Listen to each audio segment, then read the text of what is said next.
আসসালামু আলাইকুম বন্ধুরা। দাজ্জাল সম্পর্কে মানুষের অনেক কৌতূহল। আসলে দাজ্জাল কোথায় আছে এবং সে কখন বের হবে, দুনিয়াতে আসবে, এই সম্পর্কে মানুষ অনেক কিছু জানতে চায়। তো আমিও সেই কৌতূহল থেকে চ্যাটজিপিটির কাছে জানতে চাচ্ছিলাম যে দাজ্জাল কোথায় আছে। তো চ্যাটজিপিটি আমাকে কি বলল? হাদিসে বলা হয়েছে যে তিনি কিয়ামতের আগে বের হবেন এবং মানুষের জন্য বড় পরীক্ষা হবে। দাজ্জাল এখন কোথায়?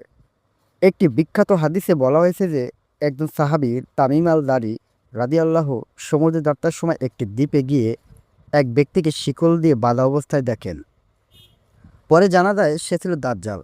এই ঘটনা তিনি মোহাম্মদ সাল্লাল্লাহু আলাইহি আসাল্লামকে বললে নবী করিম সাল্লাল্লাহু আলাইহি আসাল্লাম সত্য বলে উল্লেখ করেন।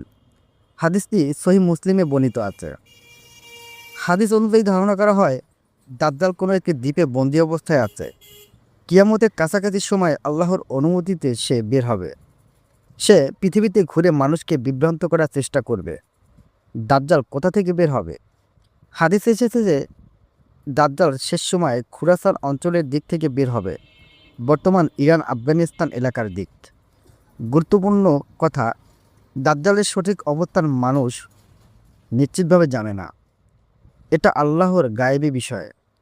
দাজ্জালের ফিতনা থেকে বাঁচার আমল: সূরা আল কাফের প্রথম ও শেষ 10 আয়াত পড়া, ঈমান শক্ত রাখা, বেশি বেশি দোয়া করা।